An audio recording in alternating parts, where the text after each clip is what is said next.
Maverick News. The world is watching.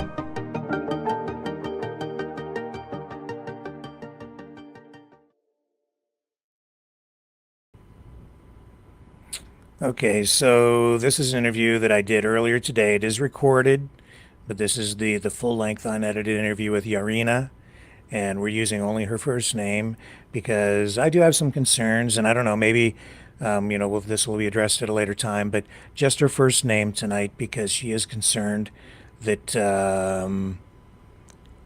if there is a situation where Ukraine loses more ground or loses this war, the Russians will come in and kill her as peace is declared. This is Yaryna.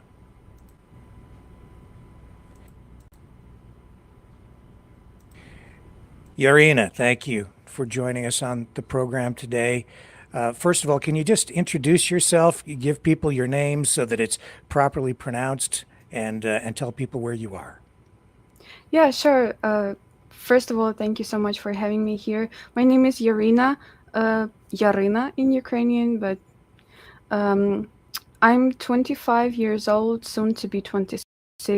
I currently live in Ukraine, Donetsk region, and just trying to live my life actually during all of this stuff, during the war.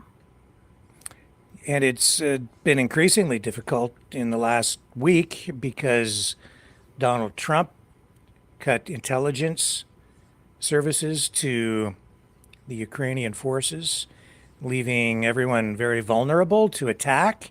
And Russia has increased those attacks. Can you talk a little bit about that? How has that had an impact? Actually, living here where I'm currently, it's not, it doesn't make any difference. You can always hear the thunder noises. Sometimes they are more distant, sometimes they are like more noticeable, but they are always here. And maybe Russians just got a bit more cheered by that, whatever, whatever that was happened in the White House. Of course, that was honey for their ears, but for Ukrainian people, that hasn't changed a lot. We are still fighting. We are still living through that. We are not going to just Right. give up. The point is that it doesn't make much difference for you because you're being under constant attack up where you are because you've moved right up into the Donetsk area. You said that how close are you to the front? It's something around 26 kilometers, just because the front line is not even, and the nearest part is like 26 kilometers from me. And maybe you can explain to folks why you decided to move so close to the fighting. It's always about love. So I've been dating my boyfriend for 3 years, and he's been serving in military since 2019, before the big war started. He used to serve in what's called anti-terrorist operation, and after the big scale invasion happened, he still served in the military. So he's been to some tough places and he got injured, and thanks God he made it out of the injury. And after that, I just decided that there may be a day that I will lose him, basically, without experiencing like basic people like stuff, like no dates, no flowers, no chocolates and stuff. And I just decided that even if I die tomorrow, I will die happy and with the person I love beside me. And like thinking about death is actually something that's haunting me every day. Like every night before I go to sleep, I think, well, will it land on me? Will it land on the building next to me? And it's kind of, it just uh the effect on your mind is is just insane. Tell me about just living day to day there, um, with the missiles, the glide bombs coming in all the time. It's really scary, and you never get used to it. Basically, um, it's like sometimes you hear a distant thunder. Sometimes you hear like your ceiling is vibrating, and sometimes it's just um, you don't know where to run because there's nowhere you can actually hide from a rocket, and there's no point on hiding from rockets. So it's just you sit and wait. And I have this app. We actually created so many apps to show when the air raid alert. Um, and sometimes, like, there are days when it's just going off and You have a telling, device on your wrist, you say, to yeah, yeah. It's just um, Apple Watch, okay. and it has notifications, uh, like from different apps, and from that apps that shows your air raid alert. It also gives me notifications, and sometimes it just goes vibrating and vibrating and vibrating, and sometimes it shows that the risk of being attacked is more than usual. So you know that you have to go to some places where there are two walls between you and the window, because it may break and you may get injured from the glass. So I just go grab my cats and we go to the corridor and hide. For you, this war didn't begin 3 years ago. Here in North America, people have this thing in their heads where the propaganda is being fed to us, where people think this war started like 3 years ago. But the truth is, it started much longer ago, about 10 or 11 years ago. Can you explain to people how that has transpired and what that has meant for you? So actually, it happened from Maidan, which took place in 2014. I was 15 at that time. I remember realizing that that was wrong. We have to fight, because I just realized that something is going on, and I don't remember my childhood. Like, the memory does a weird thing, because you don't remember times without a war, and it seems like it's been forever. I'm 25, and it's like 10 years already. So Yeah, so you were like 15 years old when the Maidan protests happened, which erupted because Ukraine was in a crisis, and people had decided that you wanted to join and trade more with the European Union, and Vladimir Putin didn't want that to happen. And then your president of the time, Viktor Yanukovych, and correct me if I'm wrong about yeah, any of yeah, this, but Viktor Yanukovych promised that he would sign the documents so that Ukraine could trade more, just trade goods and services, right? More with Europe to raise the standard of living and help Ukraine get out of its debt. And then he didn't do that, which he refused in the end, which resulted in protests. And then he fled the country and went to Russia because that revealed that he was actually a pro Russian, um, essentially puppet president of Vladimir Putin. Is that yeah. pretty accurate? Yeah, 100% true. I'm actually so happy to see that. Like, I scroll through TikTok and I get lots of American videos, and I'm so happy to see that people are realizing that, like, the actual truth, the actual what actually was going on during all that time. I'm so happy that you basically started to open your eyes and see the real things, because we all live through that. We all know that that was basically true. That was it. And really so happy that you also know that 100% true, basically what you just said. Yes, and 10, 11 years ago, people here were not paying any attention to Ukraine. And then Vladimir Putin went in and annexed Crimea, which was part of Ukraine. And Yeah. also, you had this separatist movement up in your area where you're living now, around the Donetsk and Donbass region.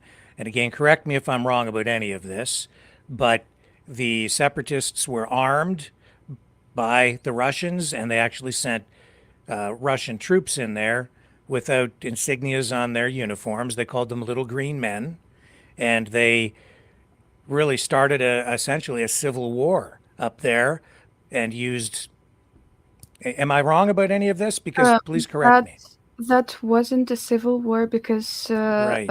we found many evidence that from the first place Russians came into Ukraine, and separatists was just a part of propaganda to show that, oh well, Donetsk region and Luhansk region people just wanted to join Russia, and separatists are like they are thought to be Ukrainian people who were against that, but that's just a part of propaganda to, to show that what happened in Donetsk region in 2014 was Ukrainian people's decision to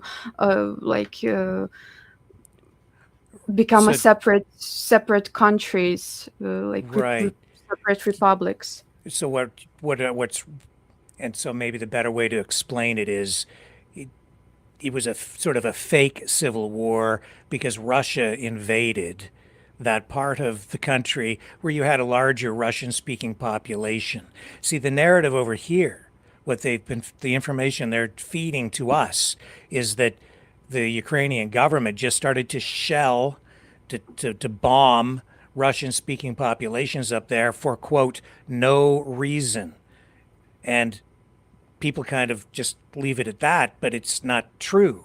It's because you had armed separatists armed by Russia and Russian soldiers in that area, and Russia was saying, "Oh no, we didn't send any soldiers in there." But later we learned that they actually did, and it was Russian soldiers from the very beginning. Is that again accurate, or am I off base? Yeah.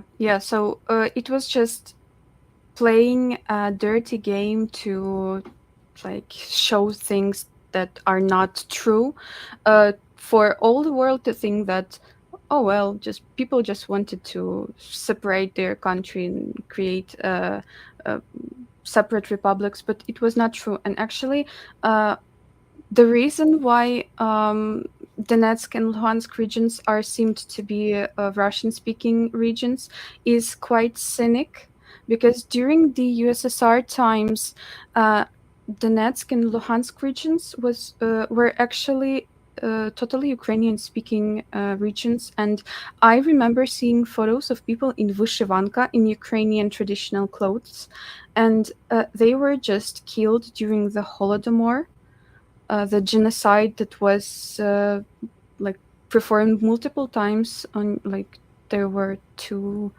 Holodomors, if I'm not mistaken. I'm not a historian. Yeah, in the 1930s, and Joseph Stalin Yeah, and they confiscated the grain from the Ukrainian farmers, took it yeah, all and left them nothing, and there was a huge famine because he just confiscated all of the fruits of their labor, all of the grain that the farmers produced. He just stole it, took it, sold it true. on the open market to capitalize his industrial revolution and impoverished the people of Ukraine. He basically raped the land and raped the farmers and stole everything that they had and the people. And as a result, there was a huge famine that resulted in millions of deaths. Yeah, and these people were substituted with people deported from Russia. So basically, um, people from Russia were taken here. They lived their life. Of course, they were Russian language speakers, as lots of other Ukrainians. We are all bilingual. Everybody in Ukraine speaks Russian, so there's absolutely no reason for us to be mad to people who speaks Russian. Especially that time. Now, of course, that's weird if you want to speak Russian, but still, it's people's choice, and we we are not going to go and uh, shoot those people, because that's just not humane. We are still one nation. I speak Yes. 4 languages. That doesn't change anything. So that was just a made up reason to start everything, basically. So here people keep saying, why don't it's Ukraine's fault. Ukraine started the war. And I'm having trouble wrapping my head around that. They also say Vladimir Putin invaded because Ukraine wanted to join NATO. But these That's arguments in none my of mind Vladimir just Putin business. What we wanted to join, that's none of his business. We are a separate, independent country. Who's Vladimir Putin? He is a president of a separate country, and why do we have to do something that he wants, or why do we have not to do something that he doesn't want? That's the same if Ukraine tells, okay, America, don't choose Trump for president, and if you do, then what? Ukraine cannot tell anyone to do anything. The same as Russia. And how it's our fault if our land is occupied, if our people, if we stop fighting, we will just lose our country, we will get occupied, and that's it. If Russia stops fighting, everything stops. So I don't see how it's our fault, and I don't see how, because, like, some people may say, just stop shooting, just cease fire. If we stop shooting, this straight up means that we kill ourselves. That's it.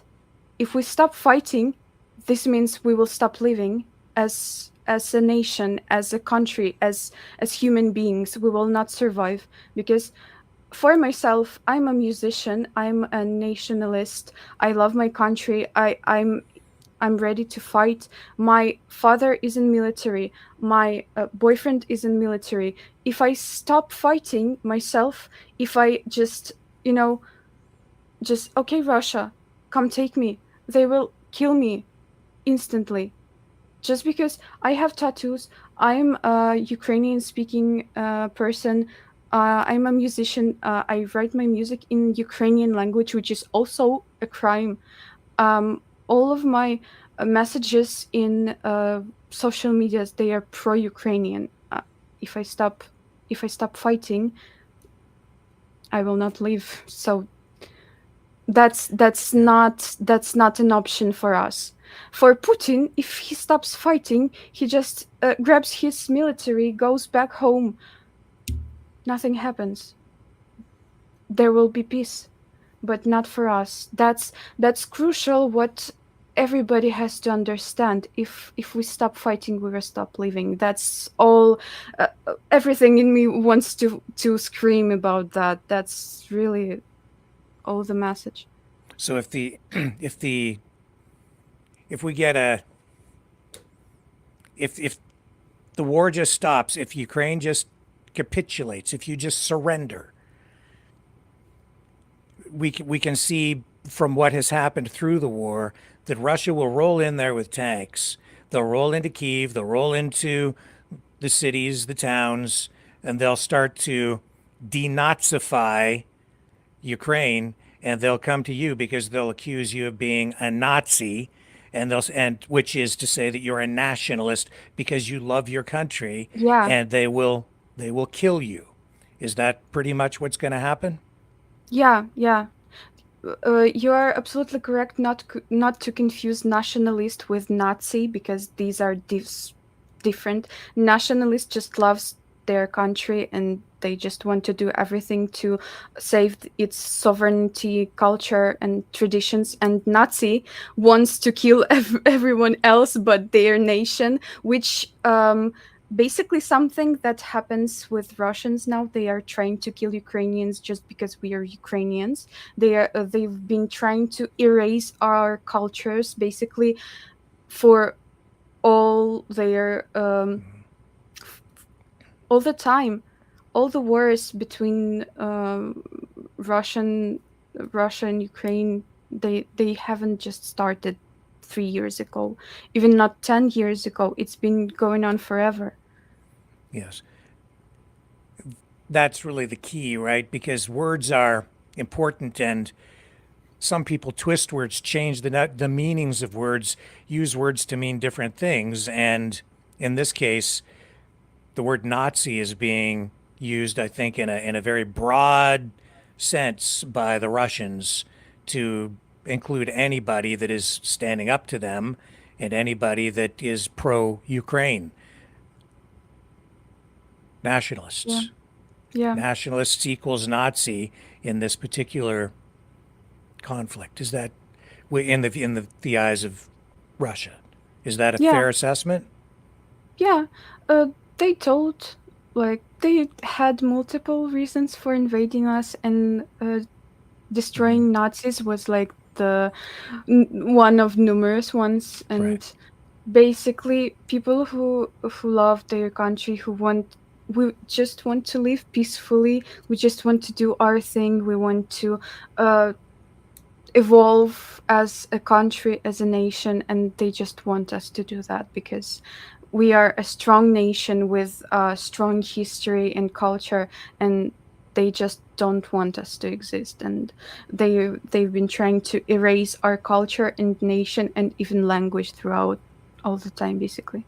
Yes, I know that there was some focus on the destruction of even libraries that people were concerned about. And when I saw some videos coming out with people showing that how concerned they were about the destruction of libraries, I thought, why are they? This was earlier on in the conflict, and I thought, why are we seeing these videos about libraries and books? And then I realized that it's because you're trying to preserve your culture. Books are an integral part of that, an important part. Books, language, culture. That's what is also at stake here. You're trying to prevent a cultural genocide. Yes? Pretty much, pretty much it. So many museums were harmed, and so many artworks were inevitably destroyed just because it's our cultures. For example, the Museum of Maria Primachenko, the famous artist who painted, um, like, I think you can Google it, and you will see her works are really remarkable for its own style, and some of them are inevitably destroyed. They are gone forever. Tell me a little bit more about your boyfriend, and then we'll learn. Well, why don't you tell me about your father first, because we haven't heard at all about him, and you say that he's in the military too. Yeah, he's serving. Well, he went to as a volunteer.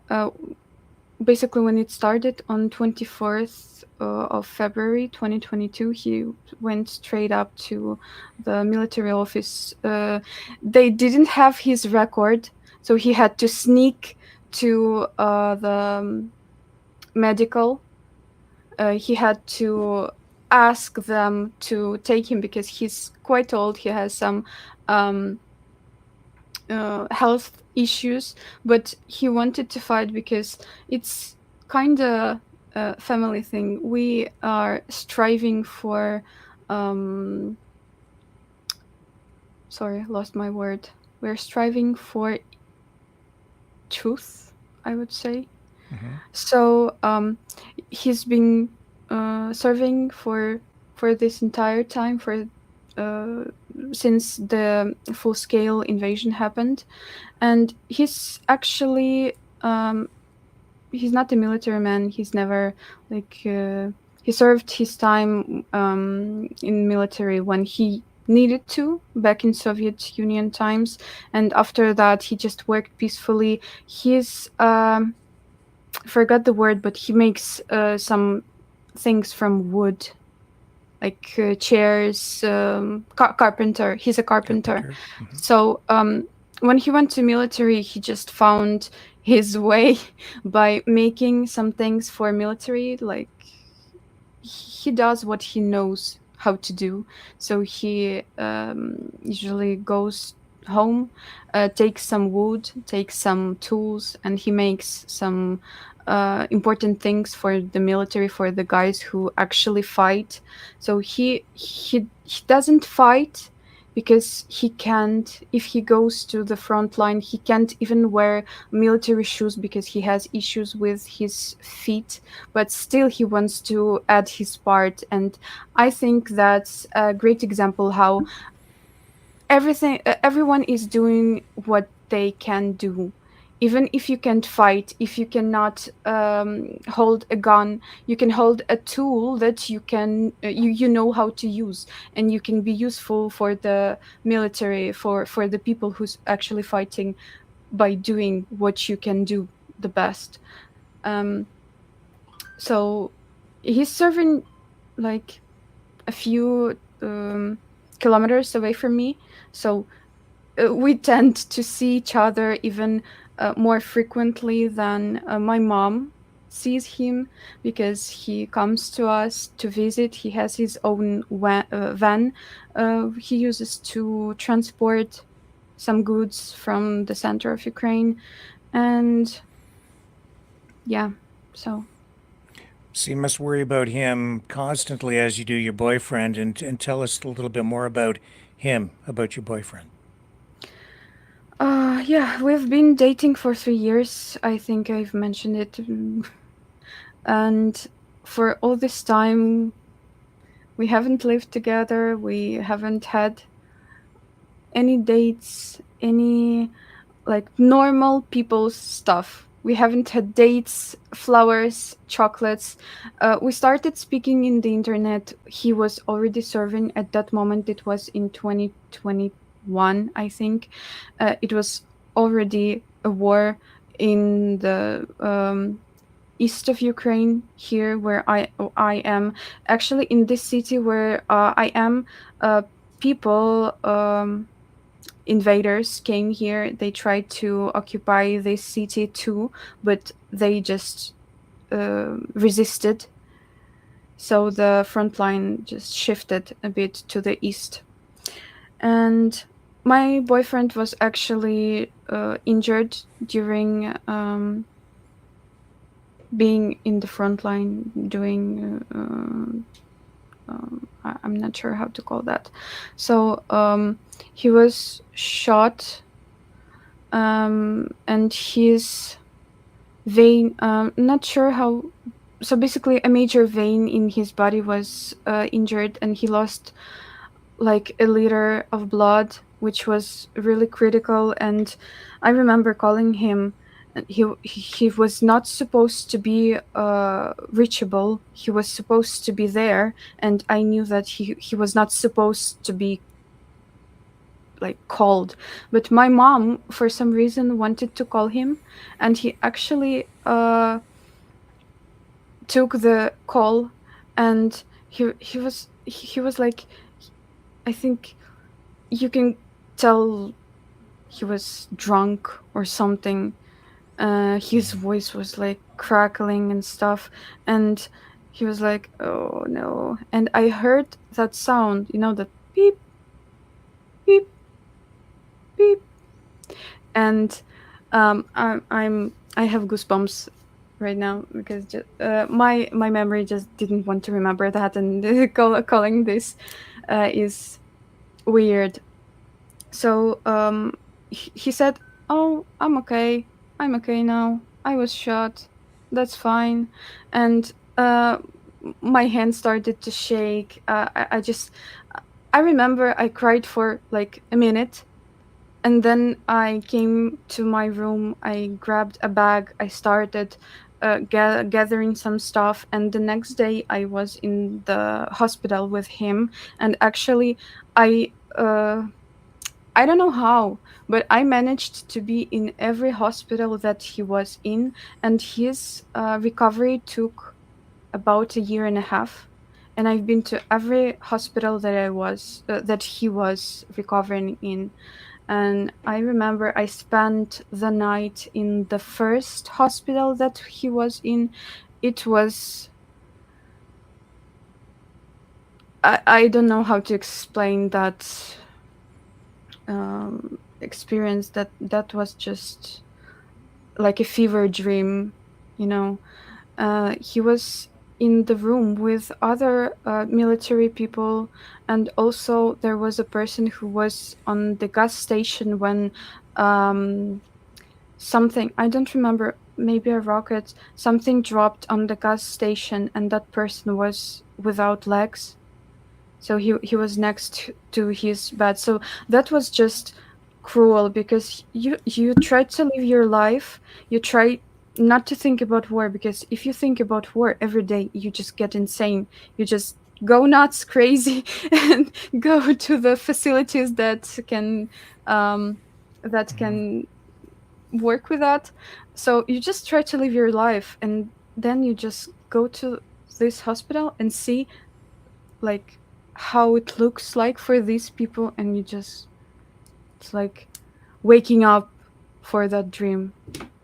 So that was crazy. And after that I just decided that even I don't care what happens. I want to live, I want to experience my life, and to live with the person who I love, because I just realized that at some point I can lose this opportunity, because and I don't want to lose my life to those people. No, I will live my life 100%, even if I die because of that. How often do you get to see your boyfriend? Every day. That's I'm so happy to see him every day, just because he was injured. He cannot fight anymore, but he serves in an orchestra. Of course, they don't play instruments, but they still can do some work. And he's lucky enough to come home for those times when he does not serve, when he does not do the tasks that he's supposed to do. So we get to see each other every day. And I'm so lucky. I realize that I'm so lucky, because many women do not have this opportunity. My mom doesn't see my dad for months. For we in our bathroom we have tiles, and my mom writes dates from 1st July 2022 to 13th July 2022. We have so many dates. We are running out of room basically for those dates. These are the dates when dad comes home. She wants to remember those times.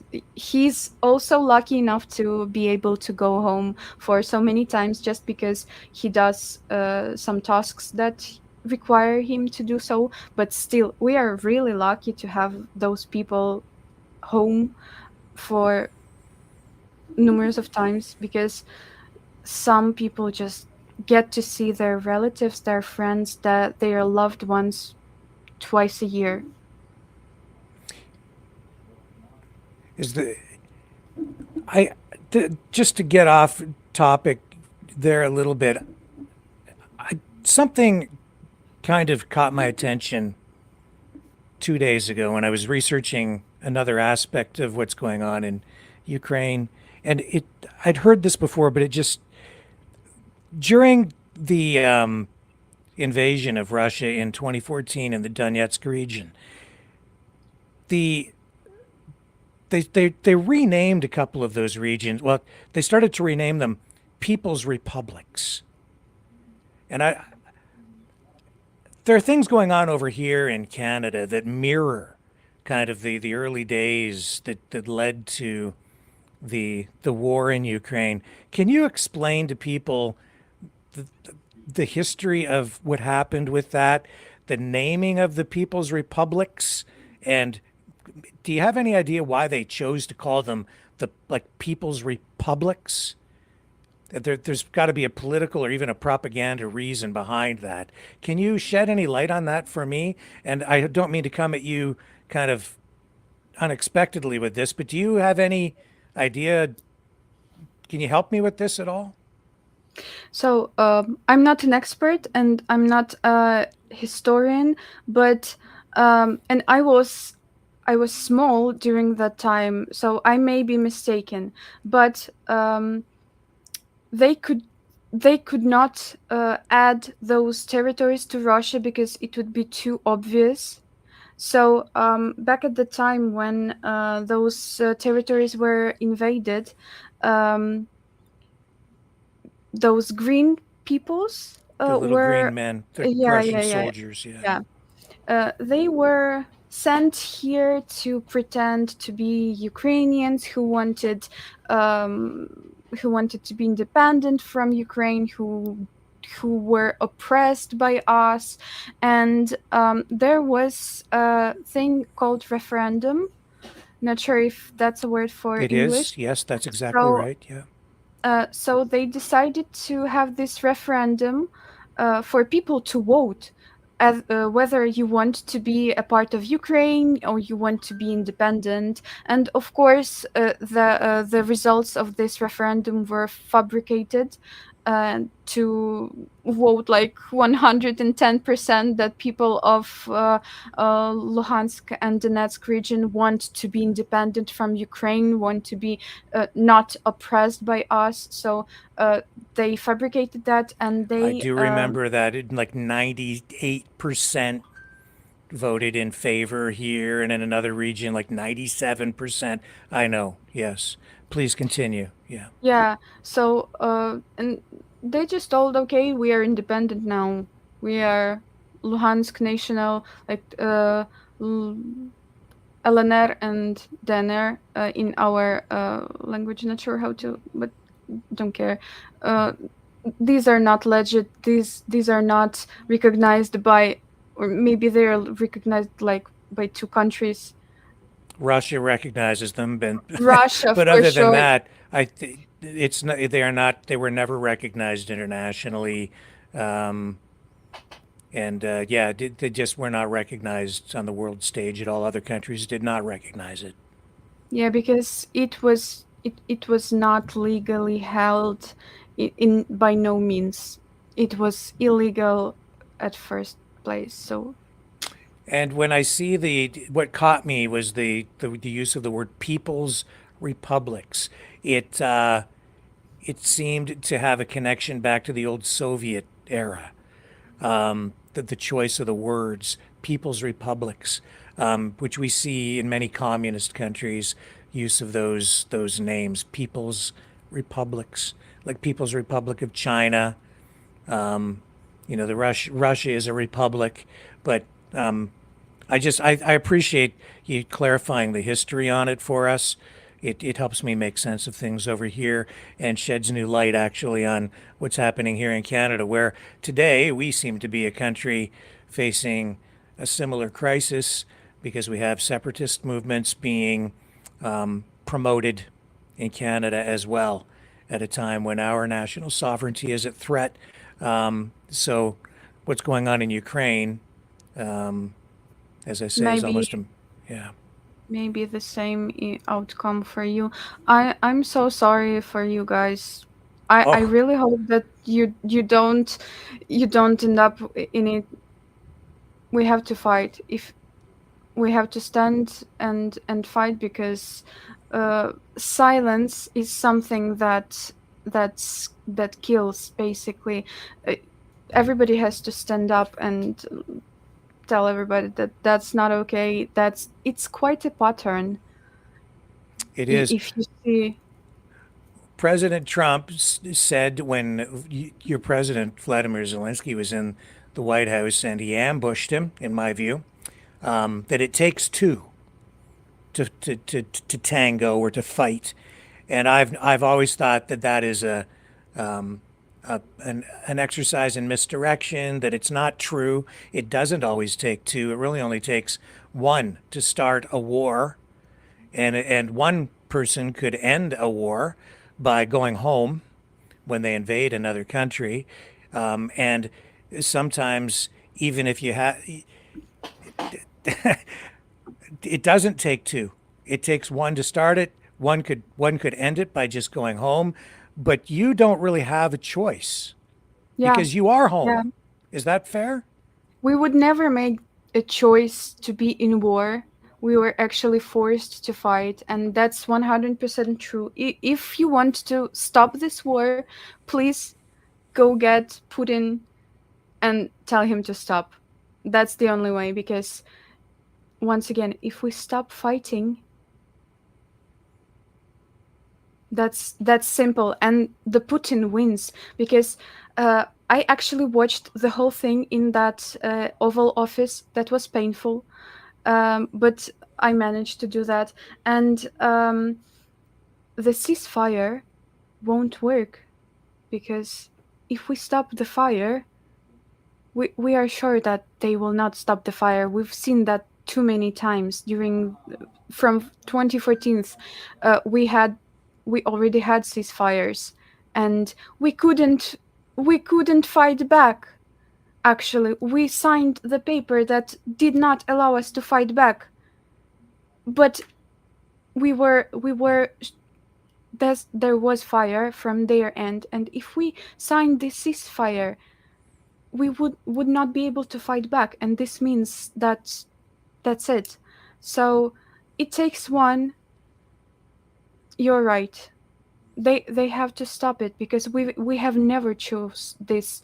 It's not our choice, and we if we could have this choice, we would never choose that, because we had our plans. We wanted to build a strong nation, that Europe oriented. We wanted to build our culture, because for so many years it's been they were trying to destroy our culture and just erase that from the earth. We were trying to build our own future, and if we could choose, we would do that instead of this, because our children are not having their childhood. Our people are dying, and that's it's just not. This should not happen. We live on Earth, like that's just a sphere in the space, and what a dumb thing to go and kill people when you have so many opportunities, and this earth can just fall at any minute, and you choose to do that instead of living your life. That's just so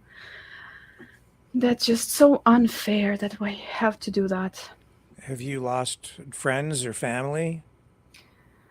um Unfortunately, I think everyone lost something or someone in this war, that it's too long.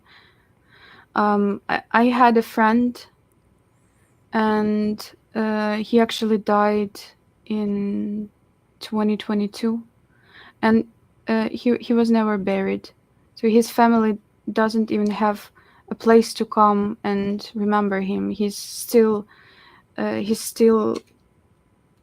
the south, in the east. Sorry, he's still there. They couldn't retrieve his body and return to home where he belonged. So um, actually, they have a memory banner. We have a lot of them. I actually have a video clip for you if you want to include that in your podcast. Um, we have alleys where lots of big photos with those people, with their names, with their small like stories and where they died. And there are just so many of them that you cannot even find a place for every of them. And for some families, it's the only place where they can go and lay some flowers, because they don't have a grave. Their body is not properly buried. They just lay where they died, and that's horrible. That's how it is. And President Trump says that he's having trouble with Ukraine because it's like you don't want peace or that Zelensky doesn't want peace. Why do you keep fighting? Oh, we want peace so bad, we will fight till the end. We keep fighting just because we want peace, and otherwise there will be no peace if we stop fighting. people, I think, will be confused by that. I understand what you're saying, but people will say, "Well, how if you want peace, why do you keep fighting?" It's an upside down. They're turning it upside down so that people get confused. The point is, if you stop fighting, We the will get Russians will killed. come and they will kill you. Yes, just imagine a school bully, and this bully starts to fight you, and if you don't fight back, he will just, I don't know, kill you, those bullies. And if you fight back, you have a chance to survive. But if you don't fight back, there's no chance. Yes, So, because they're already in your country. They're in your home. They're already attacking you. You're under attack. You're defending yourself. You're not attacking them. You're trying to get them to stop, but they won't yes. stop. So it continues and it continues. And when you sign the ceasefire, you sign the piece of paper, you stop fighting, and then they've continued to attack. And as your president has We've seen that. shown We've 35 seen different that. times now, 35 Yeah. times you've signed agreements to stop fighting, and Russia has broken it 35 times. Um, we've If signed we've signed a ceasefire once, like not 35 times, not that I I remember. mischaracterized That that, there were agreements that were broken, like different Yeah, portions of agreements, 35 35 times they times. were broken, but I'm not sure if that's true because they were broken like every day for like a few times after we signed the ceasefire during the anti-terrorist operation. It was broken like every day, few times a day. And we were listening to the news. Oh, Russia just broke ceasefire again, and to the weather news. It was like that. It was just like ABC and Russia breaks ceasefire just because they can, and they always deny it. They always deny it. No, it's Mhm. Ukraine. It's Ukraine who's fighting, who's shelling bombs for Ukrainian people, and some people still believe that it was us. I don't know how to combat those kinds of lies, and they're running rampant over here. I think talking to you today may help. I'm hoping that it does. It's a very difficult thing because over here for people, it's like watching a television show because it just comes through a video screen, but for you it's very, very real. How does the rest of your family cope with this? Your mom, do you have brothers, sisters, relatives? Yeah, my mom lives in the center of the city.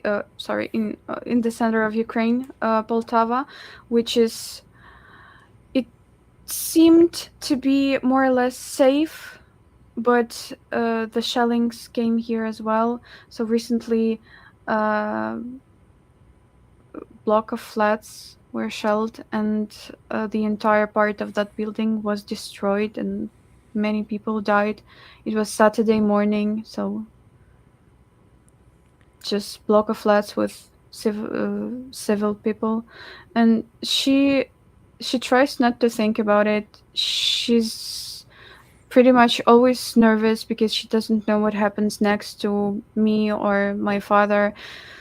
She tries not to think about it, but again, it's really hard. Um, sometimes you live your regular life because people are interesting creatures that get used pretty much to everything. If you think about it, because you've never lived in this, you may think that uh, that's horrible thing, and it is. But we our brains are so crooked and so messed up that if like it didn't destroy my windows, or if I didn't hear any really loud noises that made my ceiling vibrate, it was a wonderful day. And that's something that you learn how to live with. And I'm sure that after this war overs, with our victory, we will have to learn to live without war. and I think it would be really pleasant. And my brother doesn't serve. He is working as a criminal specialist. He basically researches evidence for crimes. Um, he's a criminal expert, I would say. It's considered a critical infrastructure. So he cannot be um, held to the military. But if he wants to, he can join. For now, mom says that she will not survive if he goes to the military as well. So he stands. They live together now because we are worried for mom. If she stays alone, it would be harsh on her. So they keep together. We have lots of cats, lots of homeless cats actually. They just came to us and decided that we're a good place to live, and we decided not to argue. And they they try to live their best, because who knows for how long this will take, for how more long. And you have to live your life, because at the end of the day it may end pretty uh, unexpectedly. And it's like stoicism. I'm not sure how to refer to that. To stoic philosophy, where you just learn to live. The world needs more people like you taking care of homeless cats. The world needs more people like you so that we have more people taking care of those who can't take care of themselves. The strong need to help those who are in need. That's what would make the world a better place. What do you want for the future? Do you want a family? What would you like to have happen? And it seems like you're pretty determined to live your life on your terms, regardless of this conflict. I don't know about family, because during the war, I cannot just bring a new life into this world. It's quite messed up at the moment. So for the future, I only see our victory and peace. That's only thing that I want. Basically, nothing more. And after that, we can speak about endless opportunities of family, travel, and stuff. But for now, this war has to be stopped, and not by us. All you want is your freedom and your country. Yeah, it's always been like that. Yaryna, is there anything else you would like to add today or think that we might have missed? I would just say thank you for an opportunity to be the one of the million voices of us.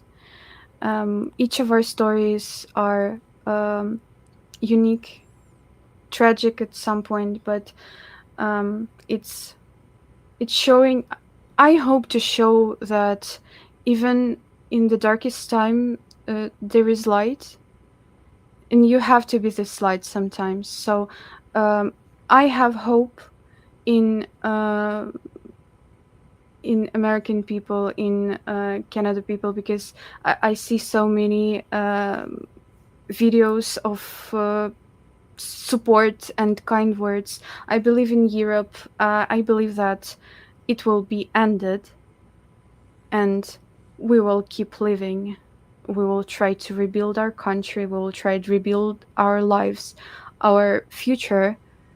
We will get it back, because for now our lives are stolen. Nobody lives the way they would like to at the moment. Someone is fighting their life. Someone is trying to live through that, and somebody's unfortunately giving their life to our freedom, and we cannot sacrifice that. We cannot just give up. That's not the point. Not the case for us. Yaryna, you keep taking care of those homeless cats. Much love from Canada. I know that our country is still with you. Thank you Thank for you so doing much. this today. Thank you.